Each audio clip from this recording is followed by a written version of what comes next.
Le premier mot, c'est celui de déterminer. Déterminé parce qu'ici, plus qu'ailleurs, sur ce territoire, nous devons être impérativement déterminés. Tout d'abord à refuser cette fatalité de la précarité et du chômage, tant les habitants y sont massivement confrontés. Déterminés à croire, tout d'abord en une intuition, devenue un diagnostic précis, puis ensuite un diagnostic partagé par l'ensemble des acteurs, que la formation au cœur des quartiers est l'une des solutions concrètes et utiles pour les habitants. Déterminé aussi à ne rien lâcher lorsque l'environnement économique et réglementaire, voire financier et budgétaire, n'a cessé de changer. Enfin, déterminé à apprendre de nos échecs pour mieux nous relever. Le deuxième mot, c'est celui d'innover. Innover parce qu'ici, plus qu'ailleurs, nous devons innover. Quand par exemple 75% des jeunes inscrits à la mission locale de Grigny ont un niveau BEP ou CAP, voire inférieur. Innover en installant un centre de formation au sein d'un quartier populaire, qui est celui de la Grande Borne, pour symboliser la réussite et la seconde chance que tout le monde doit avoir après souvent des parcours de vie compliqués ou des échecs scolaires dans les parcours éducation nationale.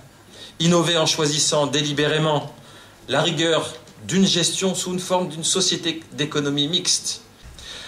Innover aussi en nous positionnant sur des marchés spécifiquement en tension. Nous ne sommes pas là pour être un centre de formation généraliste, mais être sur des niches en tension professionnelle. Bien évidemment la fibre optique, et c'est 19 000 ou 22 000 emplois à 19 000 prévus en 2020. Les métiers de la cuisine, les métiers du nettoyage, les métiers d'agents d'espaces verts, les métiers de gardiens d'immeubles. Innover aussi en alliant dans un même centre de formation une vocation d'utilité sociale, puisque nous portons des chantiers d'insertion. Je reviens bien évidemment sur la fibre optique. C'est près de 200 stagiaires qui, depuis la création du centre de formation, sont passés ici, ont été formés, ce qui représente 62 400 heures de formation dispensée. La journée, ce jour, montre que nous avions raison d'être déterminés et d'innover parce qu'ici, plus qu'ailleurs, en fait, et à vrai dire, nous n'avons pas le choix que d'être déterminés et d'innover sans cesse et sans cesse. Une chose est sûre, c'est que la fibre optique est porteuse d'avenir en matière de technologique, mais porteuse d'avenir également en matière d'emploi. Et je pense que c'est une excellente initiative que les CFP se soient lancés dans cette filière. On est dans un lieu où il y a des populations décultées. Et non seulement, vous ne baissez pas les bras, ça je crois que c'est très important. Et je pense que les élus comme nous, on sait qu'il faut se retrouver nécessairement. Et vous placez la barre haut.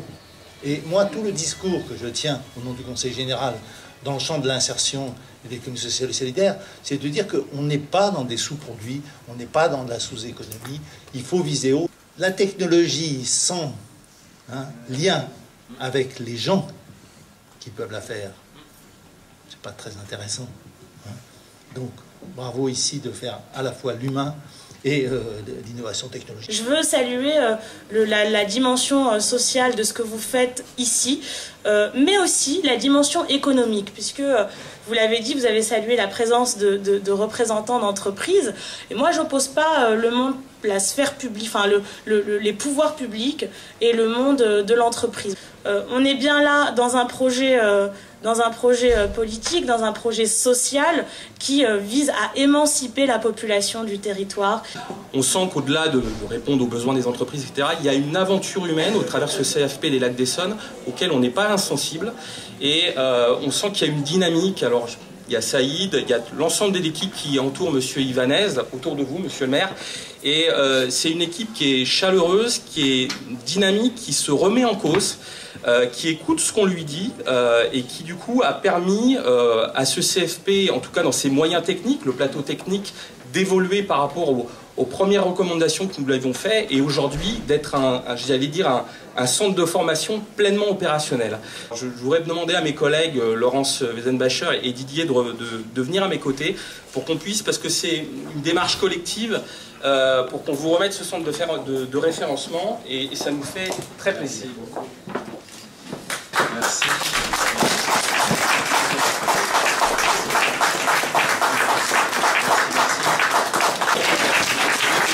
Je vais demander aux autres personnels du CFP de nous rejoindre, s'il vous plaît.